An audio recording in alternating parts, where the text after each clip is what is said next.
Hi everybody, today's day 2 and we're going to establish something that I consider a huge key in reestablishing your relationship with abundance. Now before we go there, let's just tap into abundance for a moment. I know you did that yesterday and we're going to do it on a little different level. Right behind me, let's see if we can show you, is a papaya tree, a couple of them actually. And each of them bears so much fruit. And in each of those fruits, there are like hundreds of tiny little seeds. So Mother Nature is super abundant. You plant one of those seeds, a tree grows, and it'll bear fruit for years. Now let's take another example that you have right at hand. And I mean, that is your own body. Your body has trillions and trillions of cells, all harmoniously doing their jobs, and replacing billions of cells every day. So clearly you're already abundant in cells. Now, wherever you are, if you're in a car or a room or outside, there are thousands and thousands of air molecules. And so, this universe knows no lack. Okay, it's only our minds that gravitate toward lack. Because we have this thing called a negativity bias. That's what psychologists call it. And one of the things that's really key in overriding negativity bias is gratitude. So you've probably heard, gratitude is really powerful and keep a gratitude journal. I know I heard that for years. And Robin Sharma, who's the author of The Monk Who Sold His Ferrari and a half dozen other books, really drove this home for me when he said, you know what, the most successful CEOs do 3 things in the morning. They wake up super early. It's called the 5 a.m. club. Now, I'm not asking you to wake up at 5 a.m. I'm just inviting you to do these 3 things if you get the sense that they would contribute to your life. And they give us what's called the slight edge, an edge above people who don't have some sort of discipline. So the first one is you get up early and then exercise.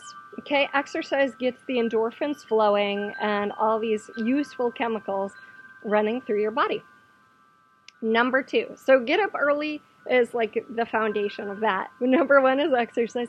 2, learn something. And learn something could be while you exercise. You listen to a podcast or an audiobook. It could be you sit and read. It's whatever it is for you. That's undefined. You get to choose it.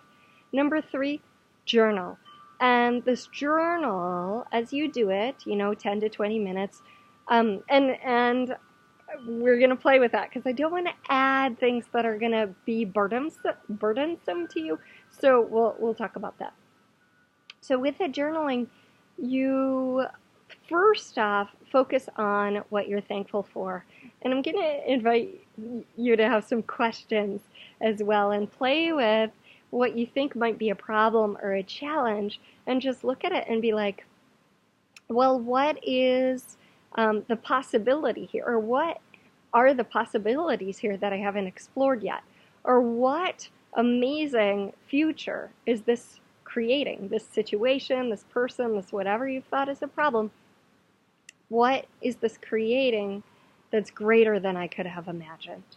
And so what we're opening to by asking these questions is opening our awareness and inviting the universe to contribute that which we're asking. So I want to talk a little bit about negativity bias as well. And negativity bias is sort of like you're looking at your face and you just zero in on that wrinkle or that pimple or whatever it is, instead of saying, well, 90% of my face looks amazing. Or where we've gone to a party or done a speech and it was really spectacular, except for this one stutter or one thing you said, and you're like, I shouldn't have said that. So that is the negativity bias, where the mind zooms in on what was wrong about it, what didn't work. And so as we're journaling, or as we're tapping into the energy of gratitude, what am I thankful for in my life?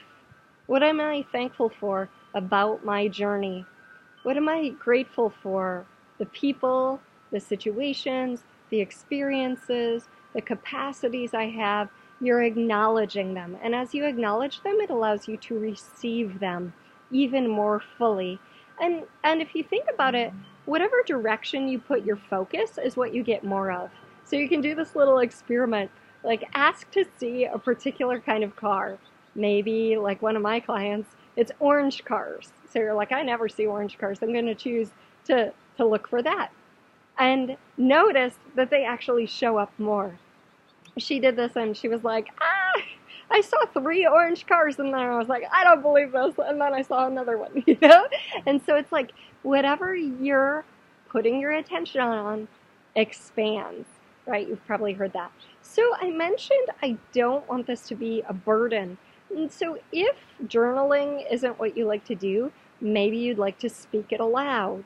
I'm really grateful for that conversation I had with my mother or my kid. I'm really grateful for that amazing meal I had the other day. I really appreciate my ability yesterday to speak what was true for me, even though I knew that was a little bit challenging. Whatever it may be, you can speak it. And as you either journal or speak it or whatever you choose, tap into the sensation in your body, embodying gratitude. What's that like? How is it for you? Because again, whatever we're vibrating, we're calling to us. Okay, this is actually the mudra of creation. If you're calling to you something that's kind of negative, or your hands actually go lower, it's very fascinating. So you can do it and be like, okay, I'm seeing the best in people. Okay, I and then think of something you're like, I want an iPhone because that's going to make me a better person. And your hands go down because it's not going to make you a better person. So just, you can play with that mudra. It's very fascinating. I learned it from Paul Selig. And it's about, this whole gratitude thing is about retraining the neural pathways. Instead of looking at what's wrong, what's the gift in this? And that's another great question as you're journaling, if you choose to.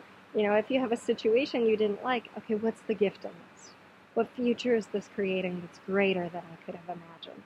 What are the possibilities here that I haven't seen yet? Okay. What's the gift in that faux pas I just made? Or what's the gift in all of this? What can I receive from it or learn from it? And of course, journal about the things you think are positive as well. So that is what I really wanted to tap into today. And then the other thing is, where are you already abundant? And you can start to write about that if you keep a gratitude journal. Where am I already abundant? And you might say, well, I don't have money. I live in this small apartment or whatever. I live with my mother, whatever it is, but you're already abundant in something, right? You might be busy. You could reframe that as, I'm abundant in things to do. Kathy, I'm abundant in hair, right? Look at that. I'm also abundant in honey. My clients love to bring me honey. I have like a cabinet full of honey. You might be abundant in friends or abundant in projects. So just start to look at, what am I abundant in? Are you abundant in lack thinking? Could be. Are you abundant in doubt or in fear? Right? What am I abundant in already? And as you start to acknowledge it again, you can change it. So those are some prompts for writing if you choose to write. And I have literally seen this one activity change people's lives, right? Again, we're redirecting the mind from what we don't like to what we're already abundant in, what we're super grateful for. And that one activity has really, I've heard from people, emailing me and Facebook messaging saying, thank you for asking me to do this. So please post your comments, your questions in the Facebook group. We would love to hear from you. And maybe even just post like 3 things that you're abundant in. And if it's doubt or fear, which I saw a lot in the survey, post that too. It's okay. You're not alone. And I'll do an exercise to help you tap in and change that. All right? Have a good one. Aloha.